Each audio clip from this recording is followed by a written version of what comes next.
کہ ہم نہ حقداروں کو دیتے ہیں اور نہ غلط لوگوں کو دیتے ہیں، یعنی کسی کو دینا ہی نہیں۔ بعض لوگوں کا معاملہ یہ ہوتا ہے کسی کو دینا ہی نہیں۔ رمضان شریف کا پہلا عشرہ گزر گیا، دوسرا عشرہ گزر گیا، مال دبا کر بیٹھے، جب آخری عشرہ آیا تو خیال آیا کہ کہیں رمضان شریف گزر نہ جائے، زکوٰۃ بھی تو نکالنا ہے، چلو نکالیں۔ اب امام صاحب کے پاس آئے، کسی مبلغ صاحب کے پاس آئے، آ کر کہتے حضرت میری بیوی کے پاس 12 تولہ سونا ہے، میری دکان میں تقریباً 1.5 پونے 2 لاکھ کا مال، بیٹی کی شادی کی نیت سے 2 لاکھ روپے فکس پر رکھا ہے، 4 تولہ سونا اس کے لیے بھی بنا رکھا ہے، میرے سیونگ اکاؤنٹ کے اندر 15-20 ہزار روپیہ ہوگا، ٹوٹل ملا جلا کر سب کچھ 4-4.5 لاکھ روپے بنے۔ اب کہتا ہے حضرت بتائیں کہ اس کی زکوٰۃ کتنی؟ اب امام صاحب نے کیلکولیشن کر کے بتایا کہ آپ کو 30,000 زکوٰۃ کے نکالنے ہوں گے،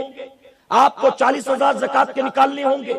تو اب جب پتا چلا کہ اتنا نکالنا ہے زکوٰۃ تو فوراً کہتا ہے حضرت میرے ہاتھ میں ابھی کوئی پیسہ نہیں۔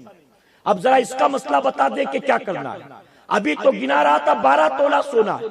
2 لاکھ فکس پر رکھا ہے، دکان میں بھی 1.25 لاکھ کا مال تھا، ابھی تو ایک ایک کر کے گناتا تھا، لیکن جب پتا چلا کہ 28,000 نکالنا ہے زکوٰۃ کے تو فوراً کہتا ہے کہ حضرت ابھی ہاتھ خالی ہے، رمضان شریف کے بعد نکالوں تو چلے گا۔ یعنی رمضان شریف کے چکر میں بیٹھا تھا کہ رمضان شریف میں دوں گا تاکہ ایک کے بدلے 70 گنا مل جائے، اور جب رمضان شریف کا مہینہ آیا تو کہتا عید کے جوڑے بنانے میں پیسہ خرچ ہو گیا، عید کا سامان لانے میں پیسہ خرچ ہو گیا، امی ابا کو کپڑا دلانے میں پیسہ خرچ ہو گیا، بیوی کے کپڑے بنانے میں پیسہ خرچ ہو گیا، اب ہاتھ میں 2-3 ہزار ہے، باقی کچھ ہے نہیں، اگر 2 مہینے کے بعد نکال دوں تو چلے گا، 3 مہینے کے بعد نکال دوں تو چلے گا، یعنی ہیلے بہانے تلاش کرنا شروع کرتا ہے۔ اور جانتے ہو بعض تو ایسے ہوتے ہیں جو سارا حساب کتاب لگانے کے بعد جب پتا چلتا ہے کہ 40,000 زکوٰۃ کے نکالنے ہیں تو فوراً کہتے حضرت 40,000 زکوٰۃ کا دینا ہے، لیکن میرے اوپر 1 لاکھ کا قرضہ بھی،